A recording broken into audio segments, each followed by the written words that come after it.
সবাইকে অভিনন্দন আজকের আরেকটি ক্লাসে। তো আজকের আলোচনার বিষয় ক্রান্তীয় ঘূর্ণিপাতের আঞ্চলিক বিস্তার বা বন্টন, মানে কোন কোন অঞ্চলগুলোতে এই ক্রান্তীয় ঘূর্ণিপাত দেখা যায়। এটা খুব একটা গুরুত্বপূর্ণ বিষয়, সেই বিষয়গুলো নিয়ে আলোচনা করব। তো পাশে থেকেও ভিডিওটা পুরো দেখবে, তাহলে বুঝতে পারবে এই আঞ্চলিক বিস্তার ক্রান্তীয় ঘূর্ণিপাতের। তো আমরা জানি যে পৃথিবীর ক্রান্তীয় অঞ্চলে যেসব ঘূর্ণপাত হয় তাকে বলা হয় ক্রান্তীয় ঘূর্ণপাত। হ্যাঁ, যেটা নিরক্ষরেখার উভয় পাশে প্রায় 60 ডিগ্রি বা 7 ডিগ্রি অক্ষাংশ পর্যন্ত, যেখানে ক্যারিওলিস শক্তির প্রভাব খুব অল্প অর্থাৎ একেবারে নেই বললেই চলে, সেখানে স্থানীয় ঘূর্ণপাতও মানে ক্রান্তীয় ঘূর্ণপাত অনুপস্থিত থাকে। এই ঘূর্ণপাত সাধারণত সমুদ্রের ওপর সৃষ্টি হয় এবং পরে স্থলভাগের দিকে ধাবিত হয়, দ্রুত বিকাশ লাভ করে। ফলে সমুদ্র উপকূল বা উপকূলীয় অঞ্চলে জলোচ্ছ্বাস, ঝড়, প্রচুর ক্ষয়ক্ষতি, প্রাণনাশ ইহার বিভিন্ন হয়ে দাঁড়ায়। যেমন কয়েকটি ঘূর্ণপাত, বিশেষ ঘূর্ণপাত যেমন হচ্ছে হারিকেন, টর্নেডো, টাইফুন, এগুলো হচ্ছে উল্লেখযোগ্য, মনে রাখবে উল্লেখযোগ্য কি ঘূর্ণপাত। তা আমরা যদি দেখি এই ক্রান্তীয় ঘূর্ণপাতের আঞ্চলিক বিস্তার, তাহলে দেখব যে উত্তর গোলার্ধে আমরা যে কি দেখি যে উত্তর গোলার্ধে ওই গ্রীষ্মকালের শেষে, হ্যাঁ, বা শরৎকালের প্রথমে যখন ইন্টারট্রপিক্যাল কনভার্জেন্স উত্তর দিকে সর্বাধিক সরে যাচ্ছে আইটিসিজেড, এবং ওই সামুদ্রিক উপরিভাগের তাপমাত্রা সর্বাপেক্ষা বেশি থাকে, তখনই কি হয়, এই ঘূর্ণপাত অধিক সংখ্যায় সৃষ্টি হয়, মনে রাখবে। তো যদি এই ক্রান্তীয় সমুদ্র অঞ্চলে এই ঘূর্ণপাতের সৃষ্টি হয়, তবু কতগুলো বিশেষ অঞ্চলে এই ঘূর্ণপাত বেশি দেখা যায়।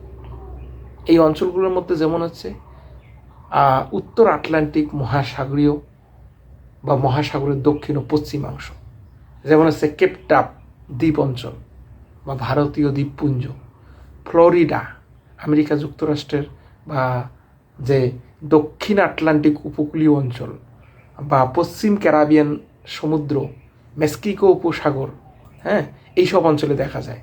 এছাড়া উত্তর প্রশান্ত মহাসাগরের চীন সমুদ্র, ফিলিপাইন দ্বীপপুঞ্জ, জাপানের দক্ষিণাঞ্চল, এছাড়াও দক্ষিণ প্রশান্ত মহাসাগরের যদি আমরা দেখি যে অস্ট্রেলিয়া থেকে 140 ডিগ্রি দ্রাঘিমা অঞ্চল পর্যন্ত। এছাড়াও যদি আমরা দেখি যে উত্তর ভারত মহাসাগর অঞ্চল, যেমন হচ্ছে বঙ্গোপসাগর, আরব সাগর, হ্যাঁ, দক্ষিণ ভারতে যেটা দেখা যায়। এছাড়াও যেটা আমরা যদি দেখি যে দক্ষিণ ভারত মহাসাগর, মাদাগাস্কার থেকে পূর্ব দিকে প্রায় 90 ডিগ্রি পূর্ব পর্যন্ত এই ঘূর্ণপাত দেখা যায়। এই সব অঞ্চলে এর ক্ষতিকর বিশেষ ধরনের প্রভাবও লক্ষ্য করা যায় এবং অঞ্চল বিশেষে এর ক্ষতি বা ক্ষয়ক্ষতিরও প্রভাব বিভিন্ন ধরনের আমরা দেখতে পাই।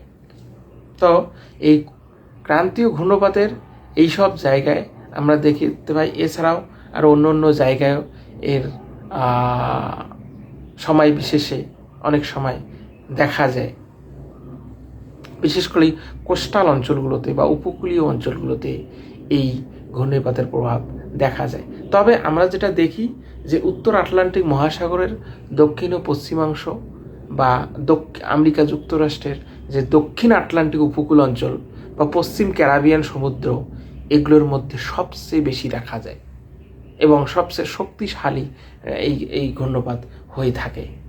হ্যাঁ, মনে রাখবে, যেমন টর্নেডো, হ্যারিকেন, এগুলো খুব শক্তিশালী ক্রান্তীয় ঘূর্ণপাতের মধ্যে উল্লেখযোগ্য, যার ফলে প্রচুর পরিমাণে ক্ষয়ক্ষতি হয়ে থাকে।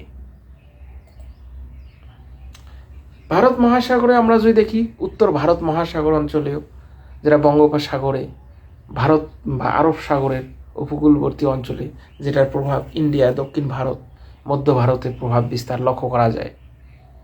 হ্যাঁ, তো এইসব প্রভাবিত অঞ্চলেই ক্রান্তীয় ঘূর্ণপাত দেখা যায়। তো আজকের ক্লাসে এই পর্যন্ত। পরবর্তী ক্লাসে আমি অন্য আরেকটি বিষয় নিয়ে আলোচনা করব। পাশে থাকবে, সঙ্গে থাকবে, এই আশা রাখছি সবারই কাছে।